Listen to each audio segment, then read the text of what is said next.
So I'm watching TV a couple of days ago, and I see a commercial for this drug, this pill that you can get at CVS or something, and it improves your short-term memory.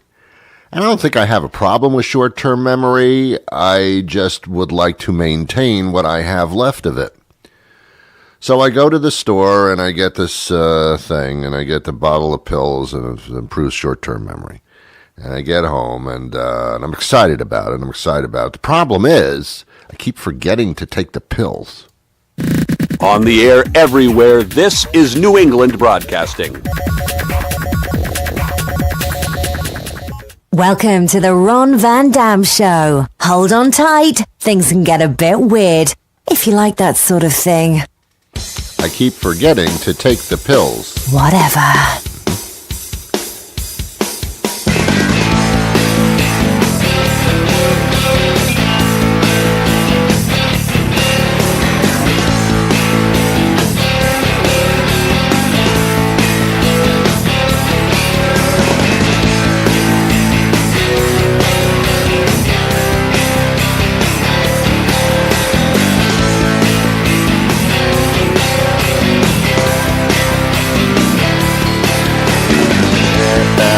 Good morning. Good morning, good afternoon, good evening, good night. It's the Ron Van Dam Show. That's true.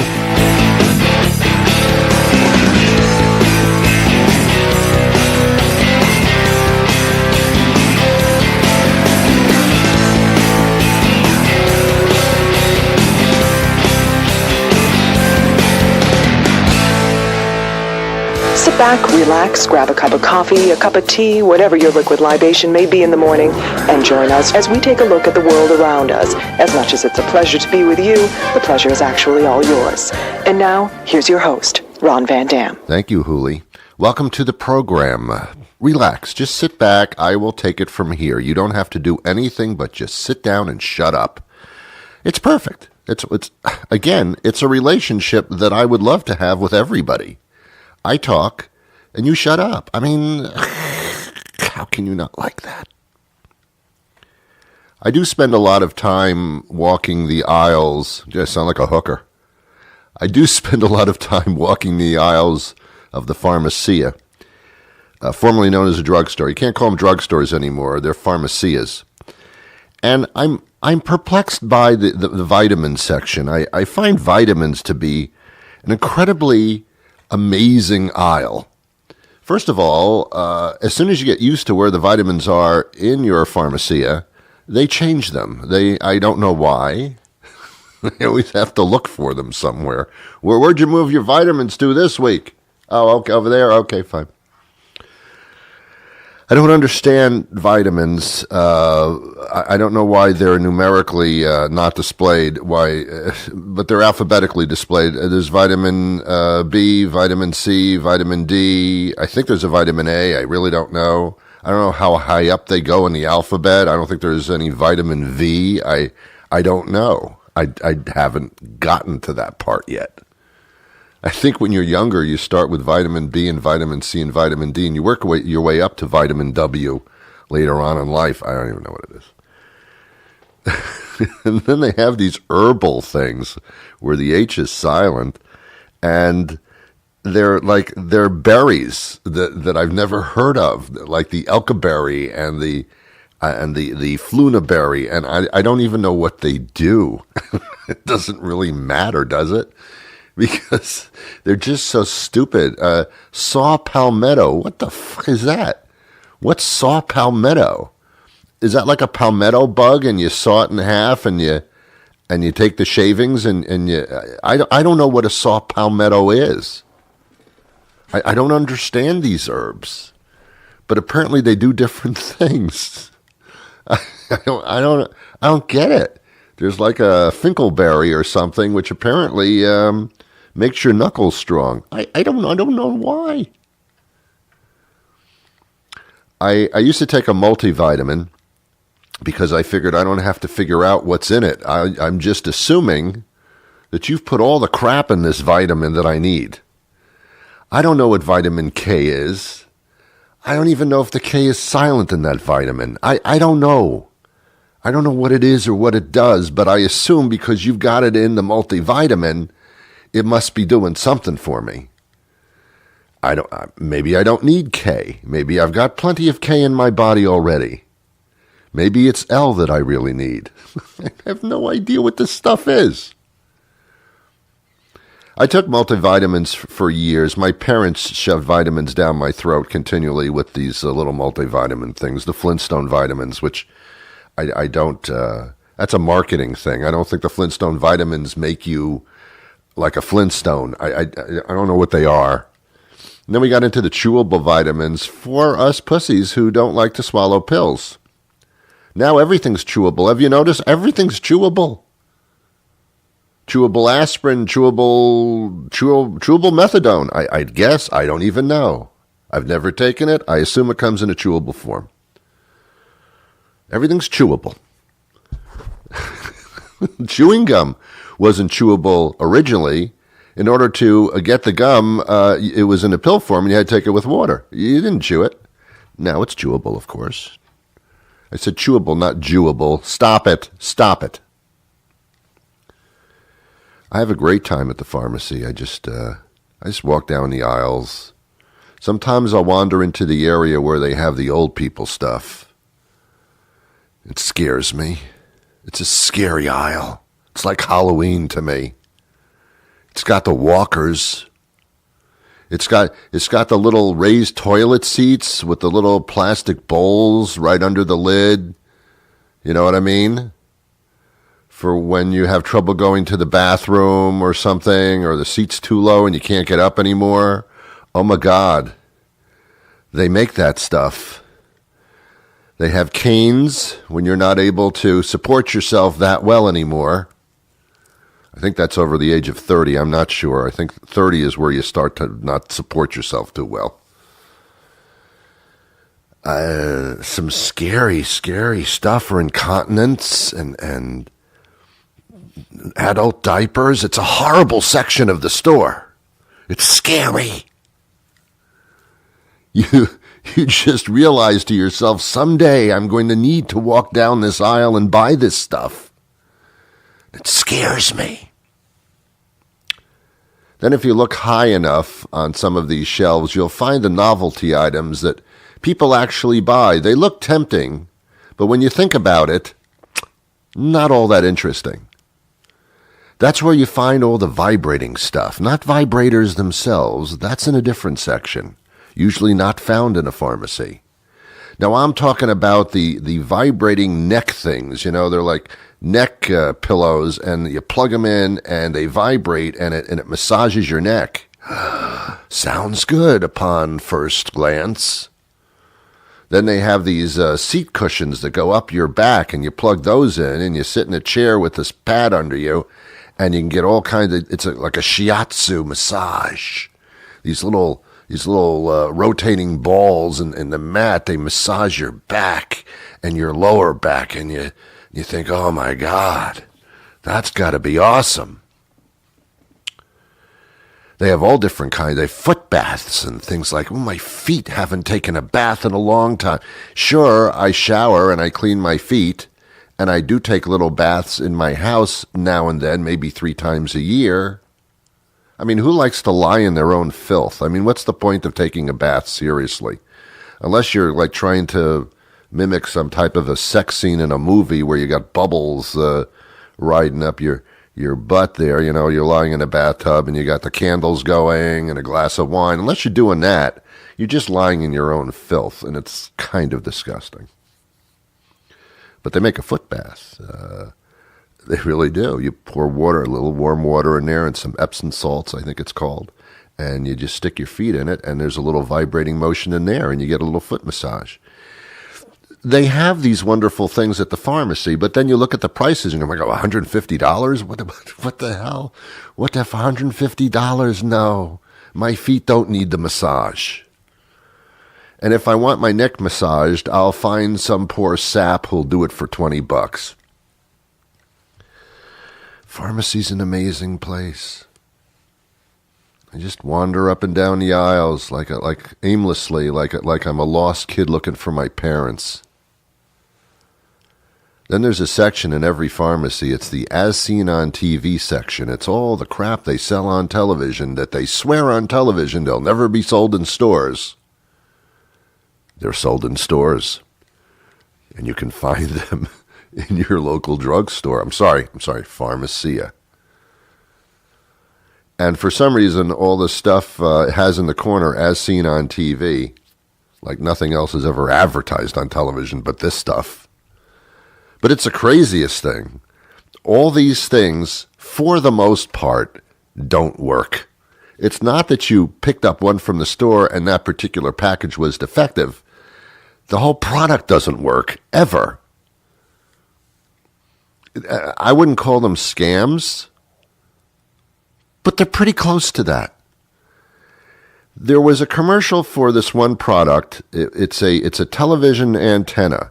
And in the commercial, they say that you can be out on a boat on the intercoastal waterway, maybe out in the ocean, and you can still get TV reception. Why pay for cable anymore? Because the television industry, the FCC, said you can get free TV. Everybody can get it. All you need is this little device. It's an antenna, and you can pick up stations anywhere. Well, I bought that antenna for $39, and I attached it to my TV, and I plugged it into my TV, and I only got 2 stations, and none of them came in very well. And I live right near a city. You can't tell me if I'm out on a boat that I'm going to get great television reception. I won't even be able to pick up a fish. That didn't work, and I returned it to the store, and the clerk said, "Is there anything wrong with it?" And I said, "Yeah, it doesn't work, ever."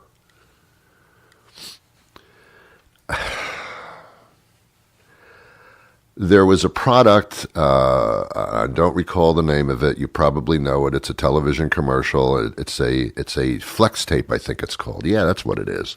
Comes in a spray, comes in a tape. It stops leaks.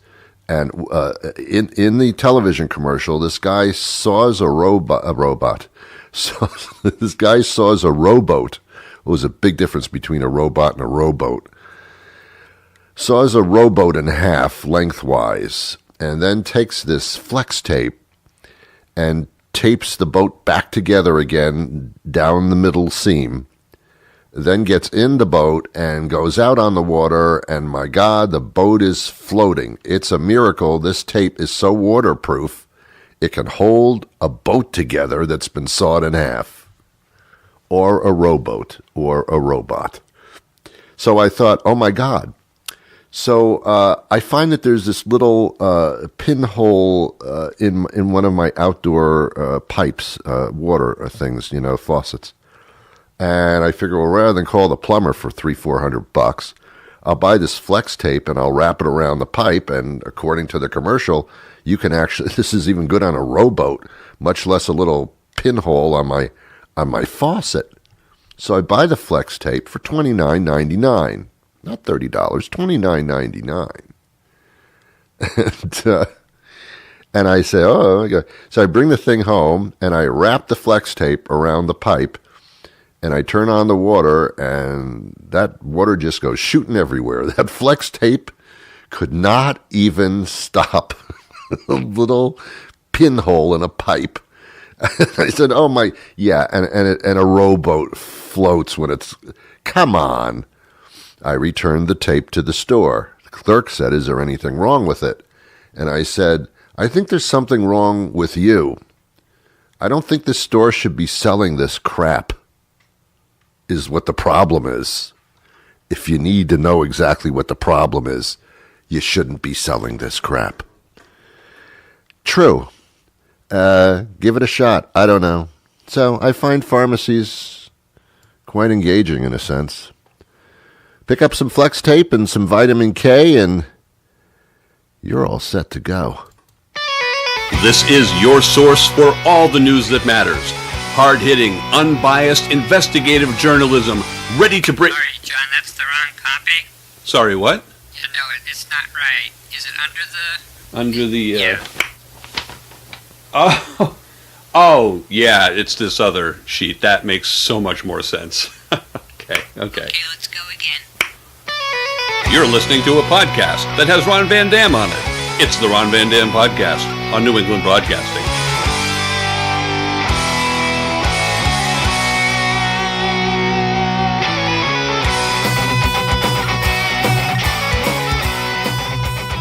Oh, that's embarrassing. Anyway, if one more person shows me a picture of their baby, or their young puppy dog, or their adorable young kitten, I may throw up. But I'm sure they sell something at the pharmacy to help me through that.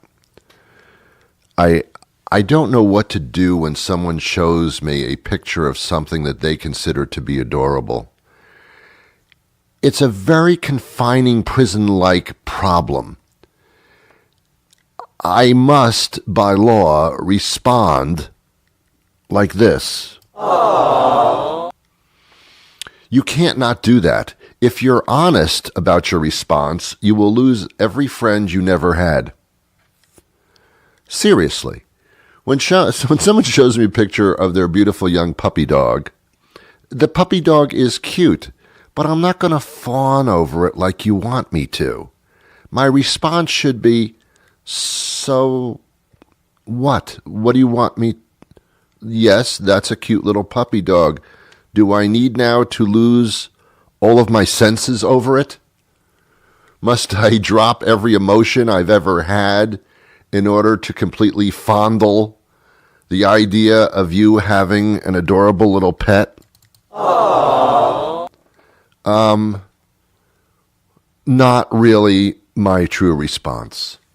And when you show me a picture of your little baby infant, to you, your baby is adorable. To me, you've wasted my time for at least 30 seconds here.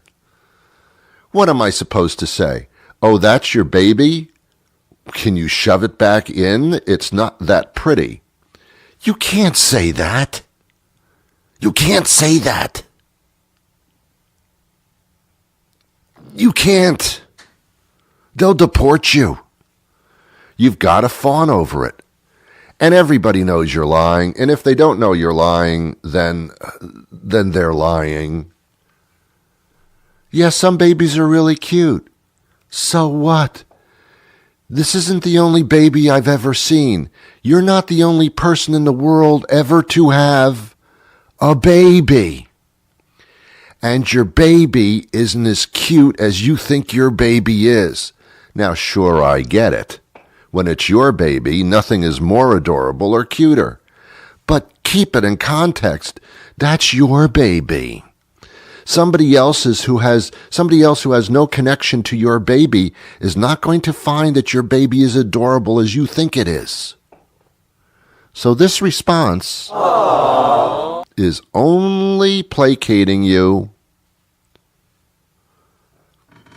Okay, good. Now that we got that straight, I get that straight now. Remember Barbie? Do you remember her? She's actually celebrating an anniversary. I'm a little confused about the Barbie thing, because I think Barbie used to be the pinup girl for the way people should look, but nobody really does. And now, for some reason, we're actually embracing the Barbie look, but the Barbie look is actually changing and has become actually an icon for fashion. I'm serious. I know. Who would think? So let's celebrate the whole Barbie idea. We're actually going to do that. We're actually going to celebrate the Barbie thing. Here we go. Katie Echeverry joins us now. She's CEO, founder of Unique Vintage, and we're talking about something that I don't talk about very frequently, and that's Barbie. And Barbie is, how old is the Barbie phenomenon? Barbie is turning 60 next year. Oh my God, she looks good. She looks very good for her age. She does. Yeah. And so what Unique Vintage is doing, I started this company 18 years ago as a hobby. Never in a million years did I think that I'd be working with a big company like Mattel. And they have allowed me to recreate vintage Barbie fashion. Wow. So that's what we're doing. And this fall is our second collection with them. And we're super excited about it. Wow. How has Barbie changed since you've become involved? Well, I know that Barbie is definitely looking at more career-oriented Barbies. Like there's astronaut Barbie and there's, Dr. Barbie and all those good things. Yep. But for us, it was pretty easy because we just got to choose our favorite iconic looks from the 50s and 60s and recreate them in wearable fashion. Wow. So that's what we did. And, that's... It's interesting because Barbie has always been like a fashion plate for some reason, which is larger than life. And now has Barbie actually influenced what people are wearing? Absolutely. I mean, if you think about modern fashion, it's definitely inspired always by, vintage decades.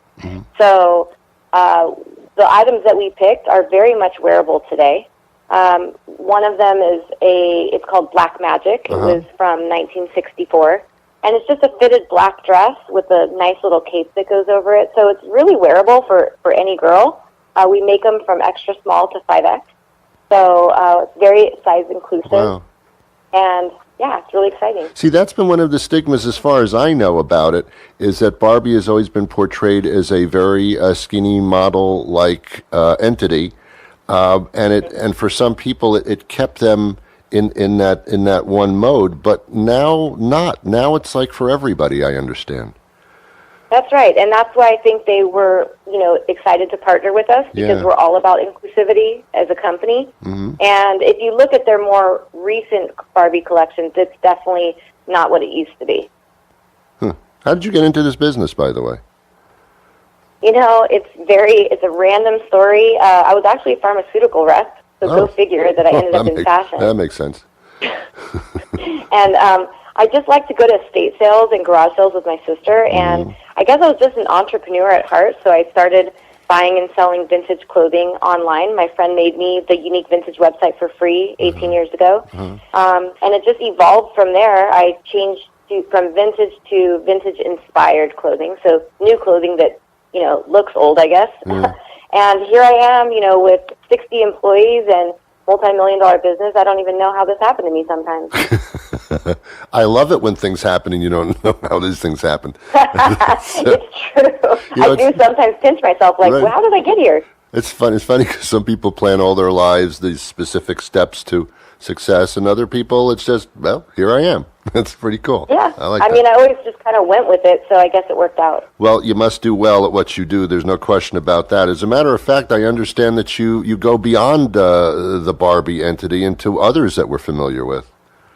Right. So once we reached out to Barbie and we had such success with them, we thought, who else, what other nostalgic brands would women love to wear, not in like kids' clothes or, teenager clothes, but like modern women's clothing. And so we reached out to Care Bears, Coca-Cola, and Pantone.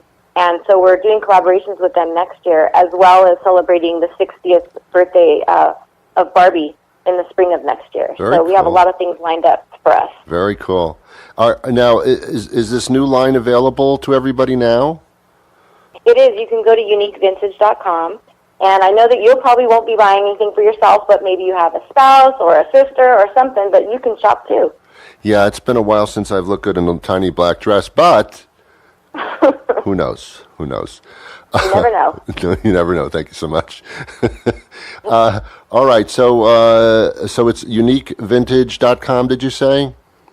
That's right, uniquevintage.com. Okay. And I want to mention that we also sell wholesale. So if you have a boutique and you want to carry Unique Vintage in your store, you can reach out to us as well. That's a very cool marketing idea, to be honest with you. That's very cool. You could walk into a store and see the Barbie doll and the Barbie fashions that you can actually... That's smart. See, that's how you... Actually, on our website, we have a picture of the original Barbie doll next to the recreated fashion. Katie, that's how you got to where you are. You see, you come up with these smart ideas like that. Okay. Thank you so much. Right. Hey, great speaking to you and continued success, and thanks for telling us all about this just in time for the holiday shopping, by the way, so that's cool. Yep. Very good. Thank you so much. Thanks, Katie. Bye-bye. Bye-bye. Alex Martin is a singer and songwriter, and he's appearing in the Boston area today, and let's talk to him. She knows that I need her. She knows that I need her. She knows that I need her. She knows that I need her. She knows that I need her. I know. You and me can take it slow. Oh, we can put on a show. Tell me to take control. You wish I'll make it true. You ask and I will do anything you want. Alex Martin joins us now. He's a performer, and he's a singer-songwriter, one of the founding members of the 718 Entertainment Group. And apparently you're going to be in the Boston area soon. Yeah, it'll be my first time. I'm going to be up there this Friday performing and getting interviewed at Boston University. Cool. Very cool. Now, and is that open to the public? Yeah, it is. I know that they could tune into the radio, but the performance is going to be in studio. I'll be recording a little set. Great. Now, let's talk about you. How did you get so deeply involved in music? So, yeah, music, I started out at very young, 4 years old. I used to play on Venice Beach in California. Are you familiar?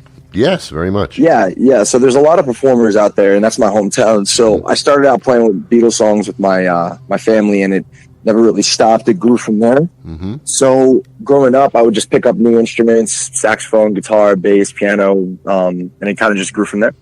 Perfect.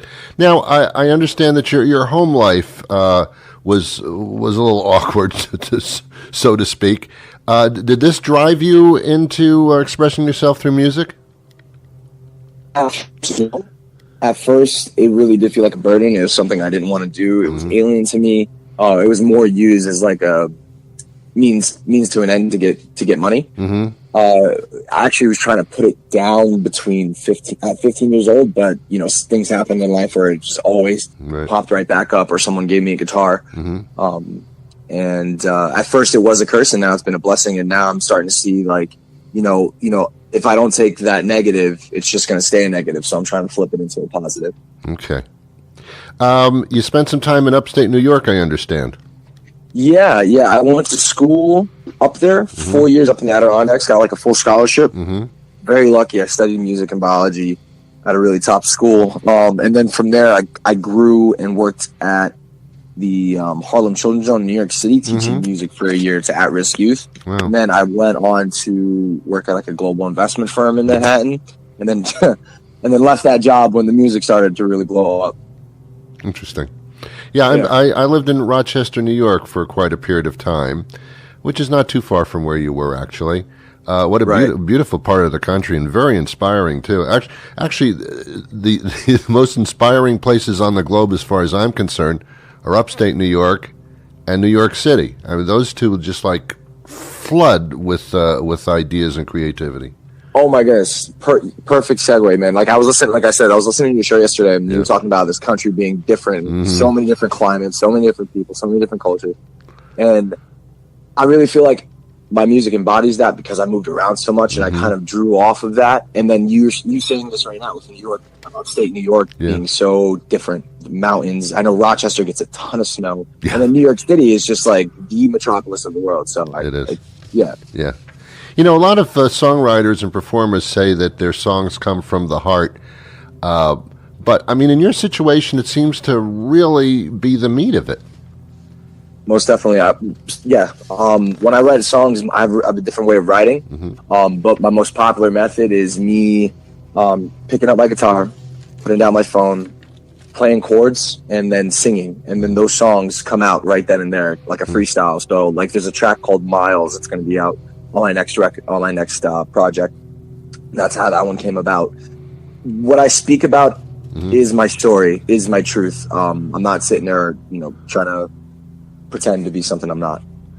A lot of artists have a preference between live performance and studio. Where do you sit on that? I love live performance. That's what I live for. That's what I build everything around. That's what I even build my productions around. So they're not too complicated. So they could, the expectation isn't too high. So when you go live, you don't have to bring 20 synths on and an 808, I definitely love live performance, but I do like what I can achieve in the studio experimentally, which really increases the sound palette. Yeah, that's for sure. So, what do you have in mind from here? I mean, you're making public appearances. What's the path for you? Growth. I have some opportunities in China that I'm going to be in November. Like I'm going to be flown out there for a meeting to talk about some performances, organize some other performances as well. I'm going to be on more television appearances. I have a couple of big New York City opportunities working like Dr. Oz and the morning show at Fox. Cool. So there's a lot going on. And then I have my music being released this November 10th. And you can find me out on like Apple and Spotify, all those major outlets.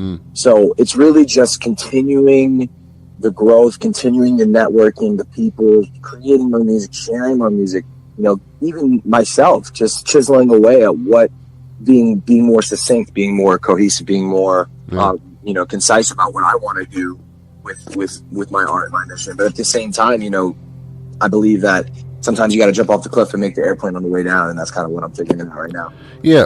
But, what I find most impressive is the connections that you make. And that's so important. As you know, I talk about people being divided in this country.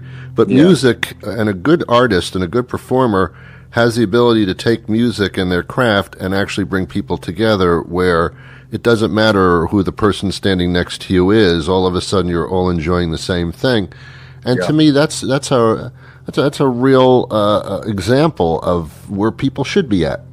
Absolutely. And music's powerful, man. I mean, you remember the ABC because A, B, C, D, E, F, G, first thing is because it's musical. It's mnemonic. It's something, they use that as a way to deliver a message. And I think a lot of the music today isn't promoting the most positive message, to be honest, but I don't shun it. I just want something that's popular and positive contributing as well. Not saying that isn't happening either. It's just a matter of, really exposing people to more than just an 808 and, some lyrics about something that I've heard about a million times. Yeah.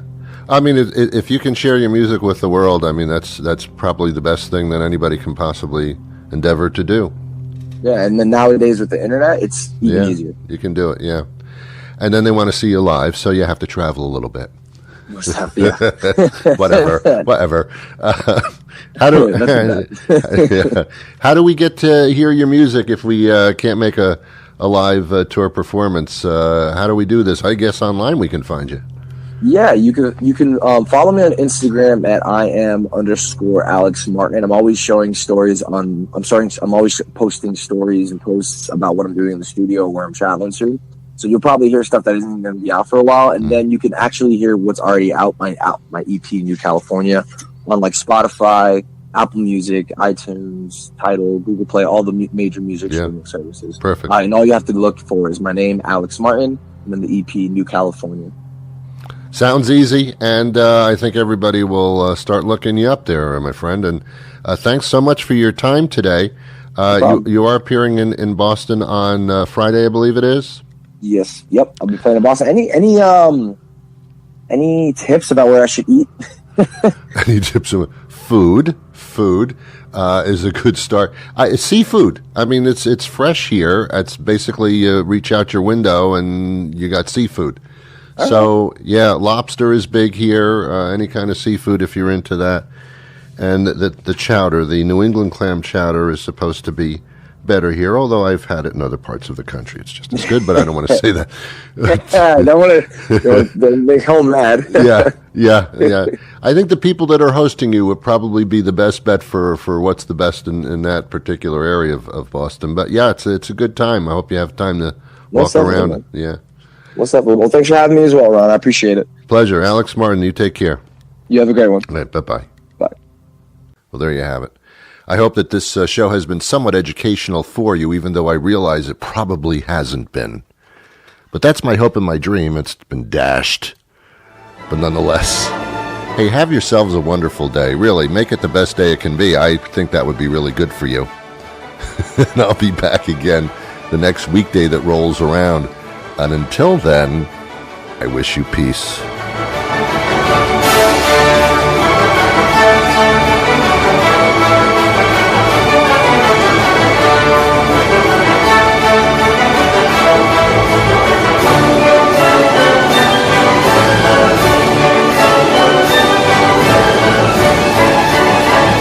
By the way, today's program is free to you. Your credit card will not be charged.